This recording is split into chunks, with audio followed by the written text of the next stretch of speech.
1.4 ስነ ምግባርና ህግ እንደ ስነ ምግባርና እንደ ሞራል ሳይሆን ህግ በባለስልጣናት በመንግስት ባለስልጣናት በሀገራዊ ወይም በዓለም አቀፍ የፖለቲካ አካላት በይፋ የጸደቀ ደንብ ማለታችን ነው። ብዙ ህጎች የሚወጡት ደህንነትን ለማስፈን፣ የጥቅም ግጭቶችን ለመፍታት እንዲሁም ማህበራዊ ስምምነትን ለማጎልበት ነው። ቢሆንም ግን ስነ ምግባር ከህግ የሚለይባቸው በርካታ ምክንያቶች አሉ። በመጀመሪያ ህገወጥ የሆኑ አንዳንድ ድርጊቶች ስነ ምግባር የጎደላቸው ላይሆኑ ይችላሉ። ለምሳሌ የፍጥነት ገደብን ማለፍ ህገወጥ ነው። ነገር ግን አንድ ሰው ለአደጋ ጊዜ ወደ ሆስፒታል ለማድረስ የፍጥነት ገደቡን የመጣስ ስነ ምግባራዊ ግዴታ ሊኖርበት ይችላል።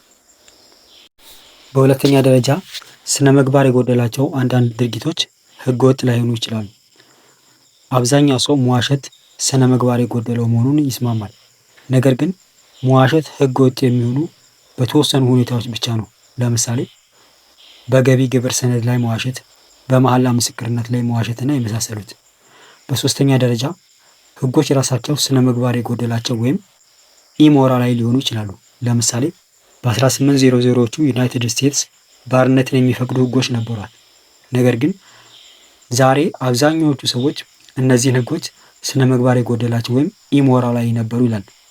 ምንም እንኳን ህግን የማክበር ሞራላዊ እና ስነ ምግባራዊ ግዴታ ቢኖርብንም ኢሞራላዊ ወይም ስነ ምግባር የጎደላቸው ህጎች በሚኖሩበት ጊዜ ህዝባዊ እምቢተኝነት ወይም ደግሞ ሲቪል ዲስኦቢዲየንስ ተገቢ ሊሆን ይችላል። ህጎችን ለማጽደቅ ወይም ለመተቸት ወደ ሞራል ስነ ምግባር መመለስ ወይም መጥቀስ ስለምንችል ብዙ ጸሐፍቶች የህግ ስርዓት ዋና ተግባር የማህበረሰቡን የሞራልና የስነ ምግባር መግባባት ማስከበር እንደሆነ ይገልጻሉ። በአራተኛ ደረጃ ደግሞ ህጎችንና ስነ ምግባርን ለመግለጽ፣ ለማስተማር፣ ለማስረጽ እና ለማስከበር የተለያዩ ዘዴዎችን እንጠቀማለን። ህጎች በአዋጆች፣ በወንጀለኛ መቅጫ ህጎች፣ በፍርድ ቤት ውሳኔዎች፣ በመንግስት ደንቦች እና በመሳሰሉት በይፋ ይገለጻሉ።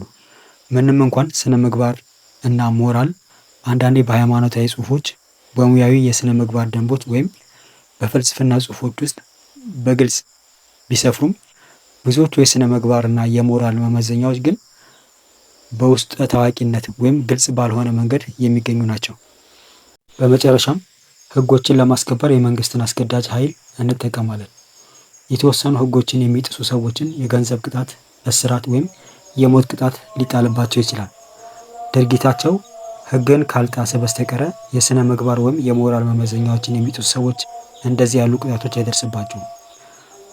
ብዙውን ጊዜ የሞራል ወይም የስነ ምግባር ግዴታዎችን የማይፈጽሙ ሰዎችን የምንቀጣው በቀላሉ ያለመስማማታችንን በመግለጽ ወይም ድርጊቱን በማውገዝ ብቻ ነው። 1.5 የሞራል የዜጋ አስተምህሮ አስፈላጊነት።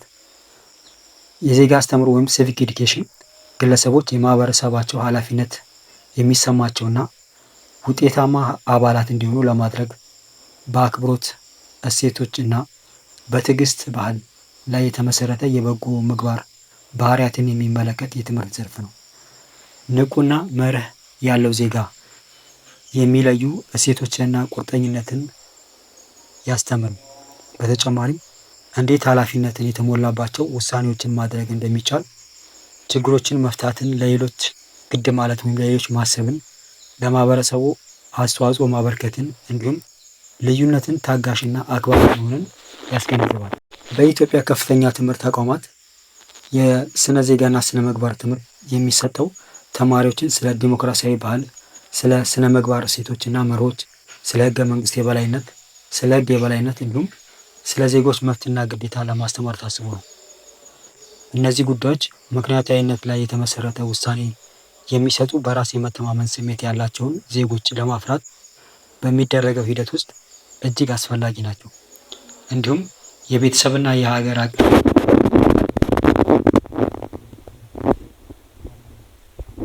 ትምህርት መሰረታዊ የሰዎች ህይወት ሂደት በመሆኑ ስነ ምግባር በትምህርት ውስጥ ትልቅ ቦታ አግኝቷል።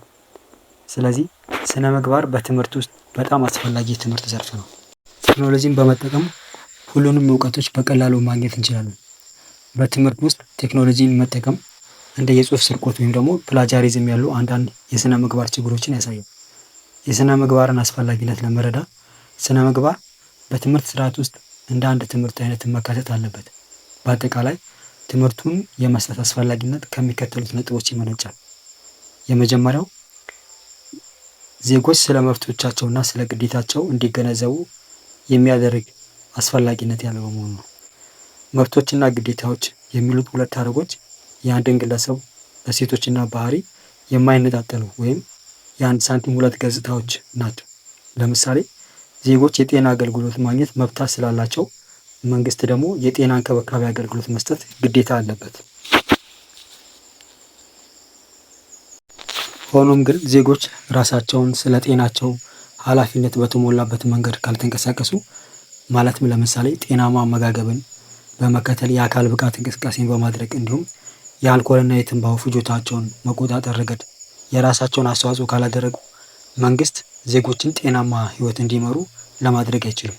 በተመሳሳይ ሁኔታ ዜጎች ለማህበረሰቡ የተወሰነ እንክብካቤ በማድረግ ይህን ኃላፊነት ለመጋራት ካልተስማሙ መንግስት የህፃናትን፣ የአረጋውያንን እንዲሁም የአካል ጉዳተኞችን ፍላጎት ማሟላት አይችልም። ዜጎች በየቤታቸው የሚወገዱ የተለያዩ ተረፈ ምርቶችን ለመቀነስ፣ ለመጠቀም እና መልሶ ጥቅም ላይ ለማዋል ወይም ደግሞ ሪዲዩስ፣ ሪዩዝ ኤንድ ሪሳይክል ፈቃደኛ ካልሆኑ መንግስት አካባቢን መጠበቅ አይችልም። እንዲሁም ዜጎች ለልዩነቶች ታጋሽ ካልሆኑ እና ፍትሃዊ ስሜት ወይም ሴንስ ኦፍ ጀስቲስ ካጡ የበለጠ ፍትሃዊ ማህበረሰብ ለመፍጠር የሚደረጉ ጥረቶች ሁሉ ያከሽፋል ማለት ነው። በአጭሩ የተሟላ የበለጸገና ረቂቅ የሆነ የዜግነት ግንዛቤና ተግባር አስፈላጊ ነው። ምክንያቱም አንድ ተስማሚ ማህበረሰብ የሚፈልገውና ሊሆን የሚመኘው ነገር በአስገዳጅነት ሊረጋገጥ አይችልም። ይልቁንም ሊረጋገጥ የሚችለው ስለ መብትና ግዴታ የተመጣጠነ ግንዛቤ ባላቸው አባላት ወይም ዜጎች አማካኝነት ብቻ ነው። ሳስትሪ እና ሌሎች 2011 በመብትና ግዴታ መካከል ያለውን መስተጋብር ለመመልከት 4 ጉዳዮችን አቅርቧል። የመጀመሪያው የአንድ ሰው መብት የሌላ ሰው ግዴታ መሆኑን ያመለክታል። ይህ ማለት የማንኛውም ግለሰብ መብት በሌሎች ላይ በራስ ስር ግዴታን ይጥላል ማለት ነው። ለምሳሌ የመዘዋወር ነፃነት መብት ሌሎች ሰዎች በማንኛውም ሰው የመዘዋወር መብት ላይ ጣልቃ እንዳይገቡ ግዴታ ይጥልባቸዋል። ይህ ደግሞ ከህግ ከሚደነገገው ውጪ ነው። በሁለተኛ ደረጃ የአንድ ሰው መብት የሌሎችን መሰል መብቶች የማክበር ግዴታ ያካትታል። ይህም ማለት ማንኛውም መብትን የመጠቀም ተግባር ገደቦችን አሉበት ማለት ነው። ለምሳሌ አንድ ሰው የመናገርና ሀሳብን የመግለጽ ነፃነት አለው። ነገር ግን በተመሳሳይ ጊዜ ይህን ነፃነት ሲጠቀም ሌሎችን መብት በማይነካ መልኩ መሆኑን እንዳለበት ማስታወስ ይኖርበታል። በሶስተኛ ደረጃ ማንኛውም ሰው መብቱን ለጋራ ማህበራዊ ጥቅሞች መዋል አለበት። ማንኛውም ሰው በሌሎች ሰዎች፣ በማህበረሰብ ወይም በመንግስት መብቶች ላይ ጉዳት በሚደርስበት መልኩ መብቱን አላግባብ ለመጠቀም ቢሞክር መንግስት እንዲህ ያሉ ድርጊቶችን ለመከላከል ተገቢውን ህጋዊ እርምጃ የመውሰድ ግዴታ አለበት። አራተኛ መንግስት እንደ ማዕከላዊ አካል የሁሉም ግለሰቦች ማህበራዊና ህጋዊ ጥቅሞች የመጠበቅ አስፈላጊነት አለበት። ከዚህ አኳያ መንግስት ለዜጎቹ ያለበት ግዴታ የመወጣት ኃላፊነት አለበት። መንግስት የሁሉም ሰው መብት የሚያረጋግጥና የሚጠብቅ በመሆኑ ማንኛውም ሰው መንግስት በሚያደርገው ህጋዊ ጥረቶች ውስጥ የመደገፍ ግዴታ አለበት። ስለሆነም በዜግነት መብትና ግዴታ መካከል ሚዛን ሊኖር እንደሚገባ ምንም ጥርጥር የለውም። በዚህ ምክንያት እያንዳንዱ ግለሰብ ግዴታውን በሚወጣበትና መብቱን በሚያከብርበት ወቅት በብቃት እንዲሁም በኃላፊነት ስሜት ማሰብ የሚችል ግንዛቤ ያለው ወይም ንቁ ዜጋ መሆኑን ለማረጋገጥ የስነ ዜጋ እና ስነ ምግባር ትምህርት ለዜጎች ይሰጣል።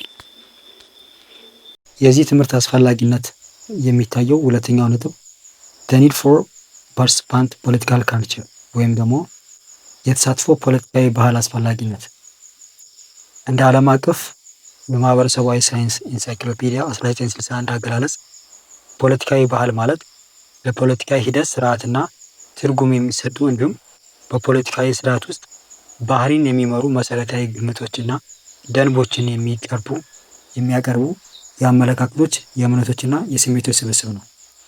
ቴይለር 1999 ፖለቲካዊ ባህልን ሲገልጽ በማህበረሰብ ውስጥ በሚንቀሳቀሱ የተለያዩ ፖለቲካዊ ተዋናዮች መካከል የሚኖር ስነ ምግባር ደንብ ሲሆን ይህም ከዜጎች፣ ከተወካዮች፣ ከመንግስት ሰራተኞች እና ከመሳሰሉት የሚጠበቁ ግዴታዎችና መብቶችን መረዳትን ያካትታል በማለት ነው።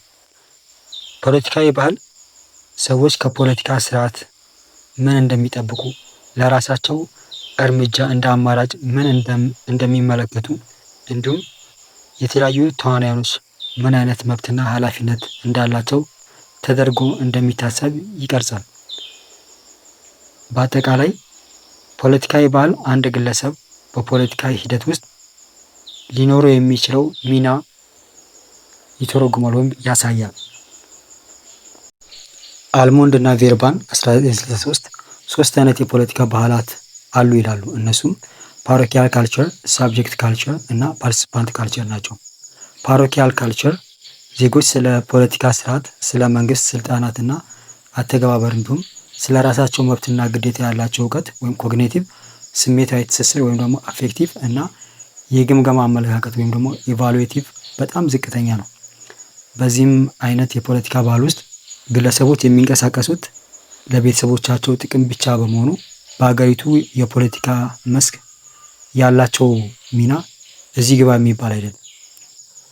በተገዥ ወይም ደግሞ ሳብጀክት ፖለቲካል ካልቸር ደግሞ ዜጎች ስለ ፖለቲካ ስርዓትና ስለ መንግስት ፖለቲካዊ ውጤቶች ያላቸው እውቀት፣ ስሜታዊ ትስስር፣ የግምገማ አመለካከት ከፍተኛ ቢሆንም ወደ ስርዓቱ ግብአት የሚያስገቡ አካላት ለምሳሌ እንደ ፖለቲካ ፓርቲዎች እና በራሳቸው ንቁ ተሳትፎ ላይ ያላቸው አመለካከት ግን በጣም አነስተኛ ነው።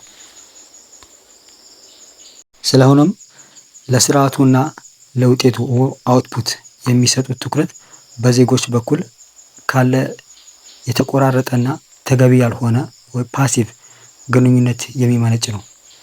ተገዥ ወይም ሳብጀክት የፖለቲካ ባህል ማዕከላዊነት ካላቸውና አምባገነን ከሆኑ የፖለቲካ መዋቅሮች ጋር በጣም የሚስማማ ነው። በፓርቲሲፓንት ወይም ደግሞ ተሳታፊ ባህል ውስጥ ግን የህብረተሰቡ አባላት ስለ ፖለቲካ ስርዓት፣ ስለ ግብአት፣ ስለ ፖሊሲ ውጤቶች ከፍተኛ የሆነ እውቀት፣ ስሜታዊ ትስስርና ግምገማ ወይም አመለካከት አላቸው። እንዲሁም ራሳቸው በፖለቲካ ውስጥ እንደ ንቁ ተሳታፊ ያያሉ። በአጠቃላይ ተሳታፊ ባህል ወይም ፓርቲሲፓንት ካልቸር ከዲሞክራሲያዊ የፖለቲካ መዋቅሮች ጋር ይበልጥ የሚስማማ ነው። ምክንያቱም የዜጎች ብቃትና አመለካከት የአንድን አገር ዲሞክራሲ ጤናማነትና መረጋጋት የሚወስኑ በመሆናቸው ነው። ዲሞክራሲ ሊበለጽግ የሚችለው ዜጎች ተሳትፎ አስፈላጊ በመሆኑ ተረድተው በሲቪክ እና በፖለቲካ ህይወት ውስጥ በንቃት ሲሳተፉ ብቻ ነው። ሆኖም ተሳትፎ አስፈላጊ ቢሆንም በእውቀትና በትምህርት ላይ የተመሰረተ ተሳትፎ የበለጠ አስፈላጊ ነው ከሚል እይታ ይነሳል ወይም ይመነጫል።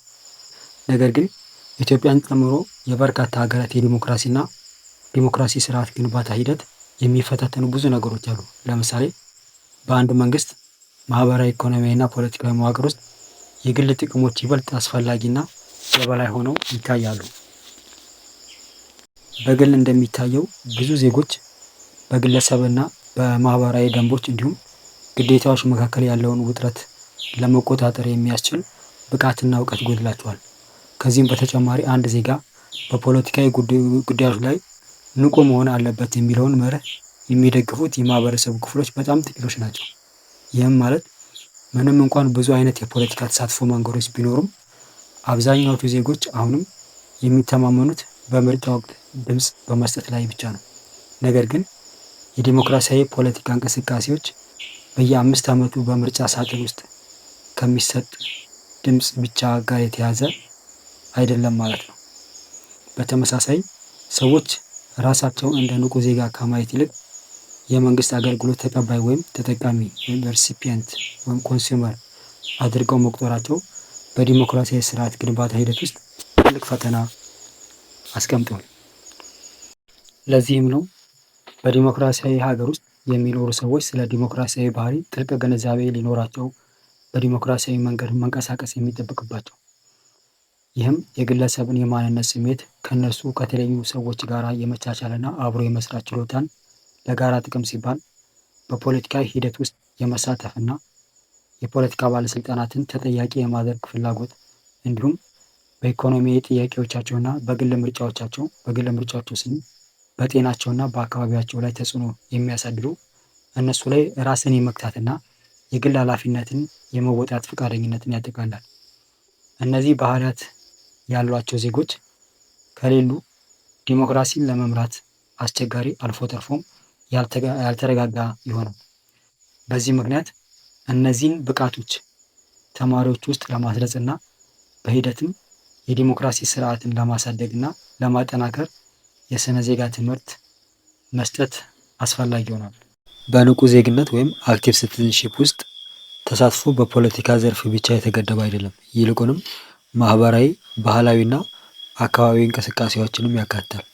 ይህ የንቁ ዜግነት ግንዛቤ በስነ ምግባር ላይ የተመሰረተ ሲሆን እንቅስቃሴዎቹ ማህበረሰቡን የሚደግፉ እና ከሰብአዊ መብቶች እንዲሁም ከህግ የበላይነት መርሆች ጋር የማይጋጩ መሆን አለባቸው። ስለዚህ የሲቪክስ እና ስነ ምግባር ትምህርት ሚና ተማሪዎችን ከንቁ ዜግነት ከዲሞክራሲ ባህሪዎች ጋር ማላመድ ወይም አካልቸሬሽን ነው። እንዲሁም ወጣቶች የእውቀት፣ የክህሎት፣ የአመለካከት እና የእሴቶች ጥምረት እንዲኖራቸው በማድረግ በሲቪክ በማህበረሰብ እና ወይም ደግሞ በፖለቲካ ህይወት ውስጥ እንዲሳተፉ ማብቃት ነው። ይህም ዜጎች የሲቪክ ክህሎት እንዲያዳብሩና እንዲለማመዱ ስለ ፖለቲካዊና ማህበራዊ ጉዳዮች ግልጽ ውይይት እንዲያደርጉ እድል ይሰጣቸዋል። እንዲሁም እንደ ዜጋ ያለውን ድርሻ ሙሉ በሙሉ እንዲወጡ ስለ እጩ ተወዳዳሪና ስለ መንግስት ፖሊሲዎች በእውቀት ላይ የተመሰረተ ውሳኔ እንዲያስተላልፉ ይረዳቸዋል። በአጠቃላይ ትምህርቱ ሲቪክስ እና ስነ ምግባር ትምህርት ማለታችን ነው የማህበረሰብ ችግሮችን በመፍታት ተፈላጊ እሴቶችን በማስረጽ ግለሰቦችን ከማህበረሰቡ ጋር በማላመድ ወይም ሶሻላይዚንግ ኤንድ ሪሶሻላይዚንግ ሌሎች አክብሮት እንዲኖራቸው በማገዝ እንዲሁም የሀገር ፍቅርና የባለቤትነት ስሜት እንዲያዳብሩ በማድረግ በዲሞክራሲያዊ ስርዓት ግንባታ ሂደት ውስጥ የማይካድ ሚና ይጫወታል።